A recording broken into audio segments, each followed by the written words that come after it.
Oye, eres uno de los actores principales en la política exterior de este país, sobre todo por el tema de la comisión que presides que tiene que ver con América Latina, y desde que llegaste al Senado ha habido un deterioro de la situación política en Venezuela. ¿Cómo la estás viendo tú como senadora y como, digamos, uno de estos pilares de la política exterior mexicana? Bueno, primero, lamentablemente, en estos momentos Venezuela está viviendo una crisis profunda. Algunos no querían que se le llamara crisis humanitaria, sobre todo el presidente Nicolás Maduro se molesta cuando se dice que Venezuela está viviendo una crisis humanitaria.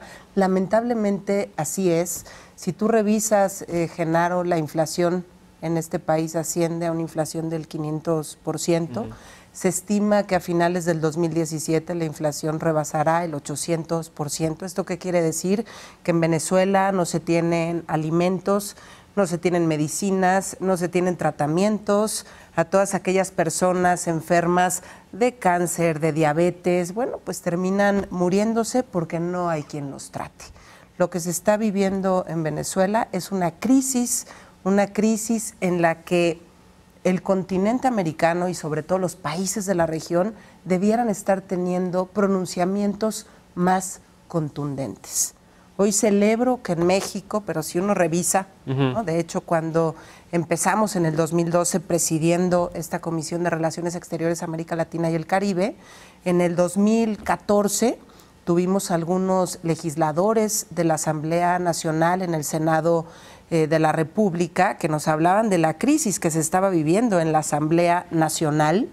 Bueno, una crisis en la que los legisladores dentro de la Asamblea Nacional fueron golpeados, los despojaron de sus comisiones, de su lugar de trabajo, no recibían sueldo, bueno, fueron lastimados, incluso muchos de ellos no podían salir del país porque si salían del país ya no podían regresar. Sí. Han venido a este programa legisladores que en efecto me han dicho que han tenido que salir por la frontera con Colombia y que de plano no pueden regresar a Venezuela porque les quitan el pasaporte. Y fíjate que lo que ellos han comentado aquí es que necesitaban escuchar a un México mucho más activo en los foros internacionales.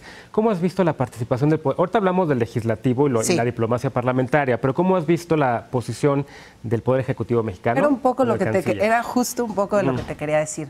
Primero tuvimos a una cancillería en este sexenio tibia, en la que cuando murieron algunos jóvenes en manifestaciones, bueno, pues se limitó a sacar un comunicado de 3 líneas, en donde ni siquiera se hablaba, Genaro, del respeto a los derechos humanos. Después, cuando llega Claudia Ruiz Massieu a la Cancillería, bueno, pues afortunadamente recibió a Lilian Tintori y recibió también a la madre de Leopoldo López, Antonieta.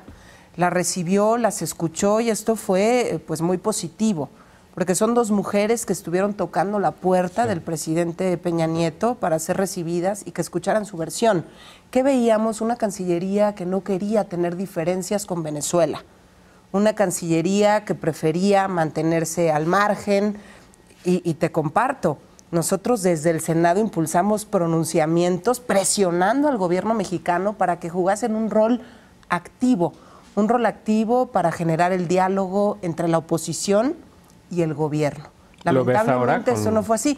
Ahora con el secretario Videgaray, afortunadamente ya las cosas han cambiado. El día de ayer incluso emitieron un comunicado importante que dio la vuelta al mundo y qué bueno que esto sea así.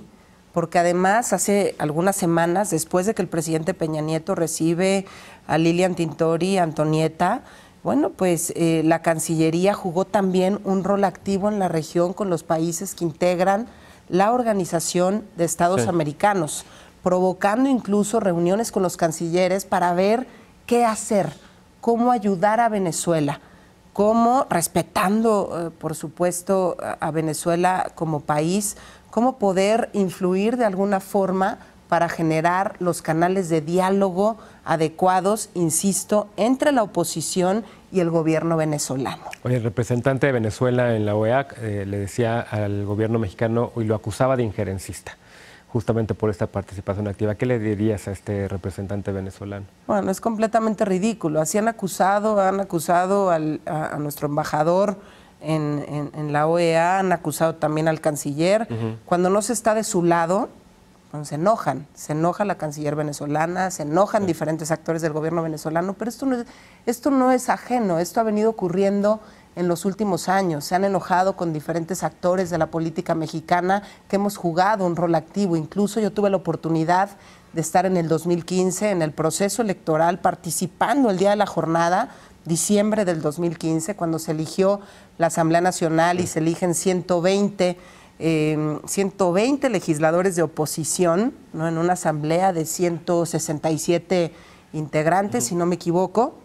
Bueno, y era impresionante, Genaro. Yo tenía, no miedo, pero dije, a lo mejor o no me dejan entrar a Venezuela o no me dejan salir de Venezuela, una de dos. Afortunadamente no pasó nada, fuimos alrededor de 100 observadores internacionales que nos dividimos en el país. A mí me tocó Caracas, de hecho Caracas es la ciudad más peligrosa del mundo, el nivel de inseguridad es tremendo y esto es obvio, cuando se tiene inseguridad y en la parte económica estás de la patada, pues la gente sale a las calles, la gente se manifiesta, la gente quiere ser escuchada, la gente hoy está desesperada, la participación que se dio en este proceso electoral fue sorprendente, la gente sin miedo salía y votaba y las zonas chavistas de Venezuela se quedaron en sus casas.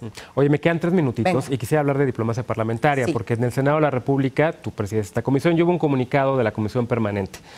¿A qué se refiere este comunicado? Lo primero es un comunicado de la Comisión Permanente, un comunicado fuerte en el que se habla de lo que está ocurriendo, la salida a solicitud de Venezuela de la Organización de Estados Americanos. Es la primera vez en la historia que esto ocurre, que un país quiera salir de la Organización de Estados Americanos.